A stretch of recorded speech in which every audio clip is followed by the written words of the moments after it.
Hello साथी हो सबैलाई स्वागत छ मेरो भिडियोमा। आज चाहिँ हाम्रो दोकान बन्द हो अन्त नि अब धोइसक्यो हो, च्यादरहरू पनि धोइसक्यो। अब हल्का साफसफाइ गर्नुपर्छ ओछ्यानहरूलाई। नुहाइधुवाइ गरेर चाहिँ हामी एमजी रोड जान्छौँ। भिडियो हेर्नुहोस् होला है, भिडियोलाई पुरा हेरिदिनुहोस् होला है, अनि फलो पनि गरिदिनुहोस् होला, लाइक अनि सेयर पनि गरिदिनुहोस् होला भिडियोलाई। आज हामी तपाईँहरूलाई देखाउँछौँ बेङ्गलोरको। ल है साथी हो, अब चाहिँ नुहाइधुवाइ पनि गरिसक्यो हामीले हो। अब चाहिँ रेडी भएर हामी जानेछौँ। भिडियोलाई पुरा हेर्नुहोस् होला है। अब फेरि अहिले भेटौँ होला साथी हो। अब चाहिँ हामी रेडी भइसक्यौँ हो। यो चाहिँ हाम्रो आजको आउटफिट मेरो। आजको ड्रेसअप चाहिँ यस्तो छ हो।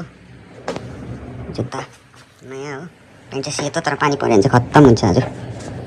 र गाडी पनि रेडी छ एकदम धोइधाइ गरेर चटक्क भएर। अब चाहिँ त्यही भइजान्छ यता भाइ। यहाँ त म पहिला चाहिँ तेल हाल्नुपर्छ, हावा हाल्नुपर्छ, त्यहाँबाट चाहिँ जान्छौँ। हुन्छ। त्यसको बादमा चाहिँ हामीले तेल हाल्यौँ, तेल हालेर हामी निस्क्यौँ यहाँबाट। अन्त हामी जाँदै थियौँ बाटोमा होइन। बाटोमा जाँदा एकदमै बेङ्गलोरको ट्राफिक चाहिँ एकदमै ज्यादा थियो। त्यही भएर भिडियोहरू मैले त्यस्तो चाहिँ गरिनँ बाटोमा चाहिँ, ट्राफिक ज्यादा भएकोले गर्दा। अब तपाईँहरूलाई फेरि एमजी रोडमा पुगेर म देखाउने छु है।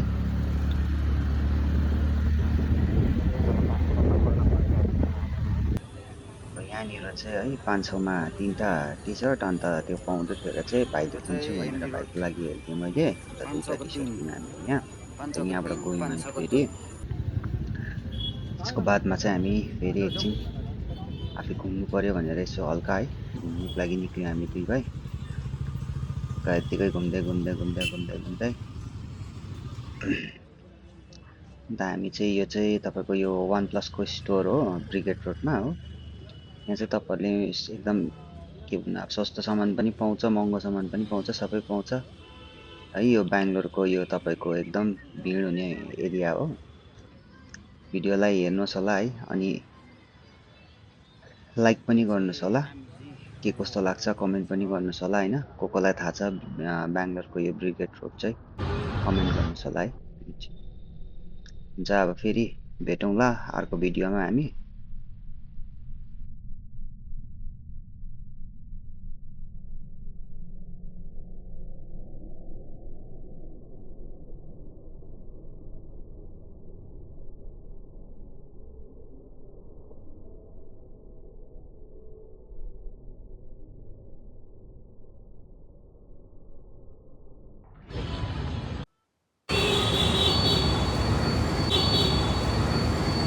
लु है साथी हो, अहिले चाहिँ अब हामी चाहिँ रुम आइपुग्यौँ हो। आजको भिडियो चाहिँ अब यतिमै सक्छ हो।